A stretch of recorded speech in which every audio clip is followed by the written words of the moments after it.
ఇప్పుడు ఎవరైనా ప్రజలు ఏం చేస్తారంటే దగ్గు వచ్చేసరికి షాప్లో కాఫ్ సిరప్ కొంటారు.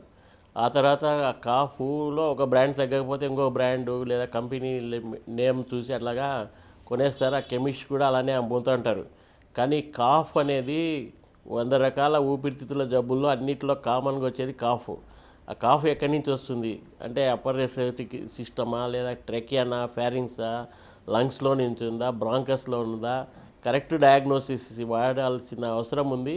వాస్తవంగా ఏంటంటే ఇర్రెగ్యులర్గా వాడడం వల్ల కూడా ఆ కాఫ్ తగ్గకుండా ఒక నెల తర్వాత వచ్చేస్తారు. దానివల్ల ఏమలాంటి ఉపయోగం లేదు. కాఫ్ సిరప్స్ ఒకటి ఏమంటే డ్రై కాఫ్ ఉంటుంది, అంటే అప్పర్ రెస్పిరేటరీ సిస్టమ్ ఫ్యారింగ్స్ వరకు ఇన్ఫెక్షన్ ఉంటే పొడి దగ్గు ఉంటుంది. పొడి దగ్గుకు సంబంధించిన ఆ కాఫ్ సిరప్లే వాడాలి. రెండవది దగ్గుతో పాటు గల్ల వస్తుంటుంది, అది ఎక్స్పెక్టరెంట్ అంటారు. అవి కూడా ఎక్స్పెక్టరెంట్ గల్ల వస్తున్నప్పుడు వాడాల్సిన మందులు. అలా కాకుండా దీంతోపాటు ఆస్తమా ఉంటుంది, అలర్జీ ఆస్తమా, ఆయాసం ఉంటుంది. ఆయాసం ఉన్నప్పుడు ఎక్స్పెక్టరెంట్ విత్ బ్రాంకోడైలేటర్ అనేది కూడా వాడాలి. ఇవి కాకుండా ఓన్లీ అలర్జిక్ కాఫ్ అనేది ఉంటుంది. అలర్జీ ఉన్నప్పుడు యాంటీ హిస్టమినిక్ కాఫ్స్ ఒకటి ఉంటాయి. ఇలా కాఫ్ సిరప్లో ఒక 4 రకాల కాఫ్ సిరప్స్ ఉంటాయి. దాన్ని ఏ వెరైటీ వాడాలో డాక్టర్ను అడిగి వాడడం వల్ల లాభం ఉంటుంది, లేకుంటే దానివల్ల లాభం కన్నా నష్టము. కొన్ని ఇందాక అన్నట్టుగా కొంతమంది కొడిన్ ఫాస్ఫేట్ అనే మెడిసిన్ ఉన్న కాఫ్ సిరప్స్ వల్ల అడిక్షన్ వస్తుంటుంది.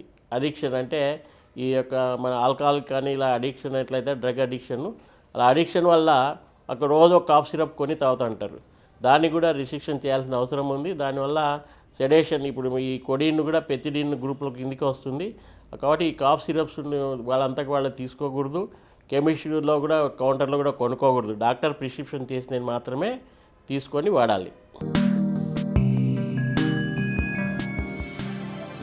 రోజు 3 అద్భుతమైన ఆరోగ్య వీడియోల కోసం 3TV హెల్త్ ఛానల్ ని లైక్ చేయండి, కామెంట్ చేయండి, సబ్స్క్రైబ్ చేయండి, అలాగే షేర్ చేయండి. Thank you.